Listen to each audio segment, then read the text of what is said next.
বিসমিল্লাহির রহমানির রহিম। পরম করুণাময় মহান রব্বুল আলামিনের নাম নিয়ে শুরু করছি। আপনারা যারা বলেন না যে সৌন্দর্য দেখার জন্য বিদেশ ঘোরা লাগে, ভাই আল্লাহর সৃষ্টি এতই সুন্দর। আপনি আপনার চারিপাশে চোখ দেন, সুন্দর সুন্দর দৃশ্য দেখতে পাবেন। সুন্দর দৃশ্য দেখতে বিদেশ ভ্রমণ করা লাগে না, বাংলাদেশে থেকেই আপনি সুন্দর দৃশ্য দেখতে পাবেন।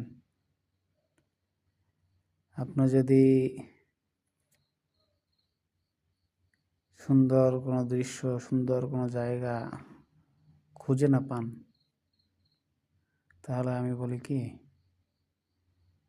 বাংলাদেশের ঢাকা বিভাগের গাজীপুর জেলায় আসুন। গাজীপুর জেলার কাপাসিয়া উপজেলায় আসুন। কাপাসিয়াতে দেখার মতো অনেক জায়গা আছে, অনেক সুন্দর সুন্দর জায়গা আছে। আপনাকে একটা গজারি বন দেখলেই আপনার চোখ জুড়িয়ে যাবে।